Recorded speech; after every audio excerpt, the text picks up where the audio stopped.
Good morning, students of class 10th, subject Geography, chapter number 1, Resources and Development, and today's topic is Types of Soil Found in India, part 2. Students, अभी तक जो आपने एक main resource के बारे में पढ़ा सॉइल, उसी के टाइप्स के बारे में हम यहाँ पर डिस्कस कर रहे हैं। इससे पहले आपने ब्लैक सॉइल और एलुवियल सॉइल के बारे में डिस्कस किया, और जो ये दोनों ही सॉइल से काफ़ी फर्टाइल मानी जाती है और इससे काफ़ी जो क्रॉप प्रोडक्शन इंडिया में बहुत ज़्यादा इन्हीं दो सॉइल से होता है। अब हम जिन और सॉइल्स के बारे में यहाँ डिस्कस करेंगे वो थोड़ा सा कम फर्टाइल मानी जाती है, और उनको फर्टाइल बनाने के लिए वहाँ से क्रॉप प्रोडक्शन की ग्रोथ को बढ़ाने के लिए उसमें काफ़ी ज़्यादा फिर फर्टिलाइज़र्स, इरिगेशन का इस्तेमाल करना पड़ता है।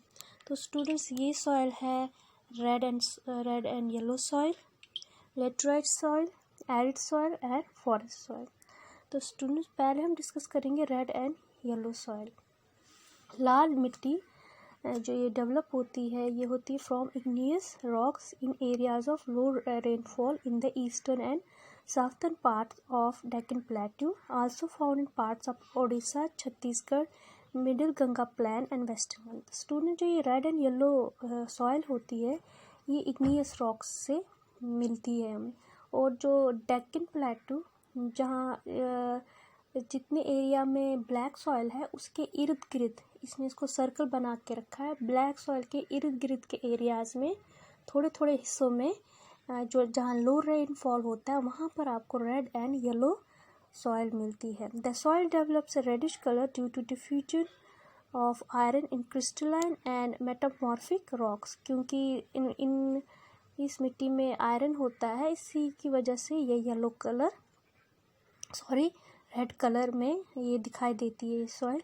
It looks yellow when occurs in A hydrated form, जब बारिश होती है तब ये येलो कलर की दिखने लगती है। स्टूडेंट्स, तो ये था रेड एंड येलो सॉइल कि कहाँ पर मिलती है और किन एरियाज़ में इंडिया के किन एरियाज़ में मिलती है ये red and yellow soil. Students, के बाद है लैटराइट सॉइल। लैटराइट सॉइल जो ये नाम है, ये डिराइव हुआ है फ्रॉम लैटिन ज़बान का ये वर्ड है। इसका मतलब है लेटर, और लेटर को लैटिनी ज़बान में कहा जाता है ब्रिक, यानी कि ईंट। The soil is the result of intense leaching due to heavy rains. जो लैटराइट सॉइल है ये तब हमें मिलती है जब काफ़ी ज़्यादा बारिश होती है किसी जगह पर, जो मिट्टी वहाँ बचती है तो उसे लैटराइट कहा जाता है। ये एसिडिक होते हैं नेचर में, क्योंकि बहुत ज़्यादा बारिश न्यूट्रिएंट्स को ले जाती है बहा के। Deficient in plant nutrients and occur in western Ghat region of Maharashtra and Orissa. ये ज़्यादातर जो वेस्टर्न घाट्स जहाँ बहुत ज़्यादा बारिश होती है और हिली एरियाज़ होते हैं तो वहाँ पर ये सॉइल मिलती है। महाराष्ट्र के और उड़ीसा के पार्ट्स में, वेस्टर्न घाट्स में, वेस्ट बंगाल के कुछ पार्ट्स में और नॉर्थ ईस्ट के रीजन में। और ये जनरली ये बहुत ह्यूमस नहीं होता इस मिट्टी में। They are prone to erosion but is very useful for growing tea, coffee and cashew nuts। तो इरोजन बहुत होता है इस मिट्टी में, और जो ये मिट्टी है अगर हम इसका सही इस्तेमाल करना चाहते तो ये बहुत ज़्यादा अच्छी मानी जाती है for the cultivation of T है, कॉफ़ी है, कैशू नट्स है। तो इन क्रॉप्स के लिए ये बहुत अच्छी मानी जाती है लैटराइट मिट्टी। और ये ज़्यादातर वेस्टर्न घाट्स और जहाँ पर हिली रीजन है, साउथ और ईस्ट का, वेस्ट बंगाल का दार्जिलिंग वगैरह, सिक्किम, यही एरियाज़ हैं जहाँ पर ये आपको ये मिट्टी मिलती है, लैटराइट सॉइल। तो स्टूडेंट, इसके बाद है एरिड सॉइल। एरिड सॉइल के नाम से ही आपको पता चलेगा कि ये ड्राई है। जिस एरिया का, जिस रीजन का जो हवा होती है काफ़ी, इसमें नमी की कमी होती है, काफ़ी सूखी हवा होती है, ड्राई हवा जहाँ मिलती है उन एरियाज़ में ये मिट्टी मिलती है। और ज़्यादातर ये आपको पता ही है, राजस्थान और गुजरात के कुछ हिस्से हैं वहाँ ये, राजस्थान का बहुत बड़ा हिस्सा, गुजरात का कुछ हिस्सा एरिड सॉइल में आता है। Range from red to brown in colour, red से ब्राउन होता है और सैंडी होती है क्योंकि रेत है इन एरियाज़ में। Some area salt content is very high, और कुछ एरिया जैसे गुजरात का कच्छ एरिया है वहाँ साल्ट कंटेंट बहुत ज़्यादा। और इन्हीं एरियाज़ में क्या होता है स्टूडेंट्स, आपको साल्ट मिलता है कि वहाँ पर अगर इवोपरेशन हो बहुत ज़्यादा तो आपको नीचे से वहाँ साल्ट मिलता है, तो साल्ट प्रोडक्शन हो सकती है वहाँ इन एरियाज़ में जहाँ ये मिट्टी होती है। सॉइल लैक्स, ये जो सॉइल होती है इसमें भी ह्यूमस और मॉइस्चर नहीं होता है। और फिर अगर हम इरिगेशन करें या फर्टिलाइज़र्स का यूज़ करें तो फिर इस मिट्टी में भी कल्टीवेशन और क्रॉप्स की प्रोडक्शन हो सकती है, मगर इसमें थोड़ी सी मेहनत और पैसे लगते हैं ज़्यादा।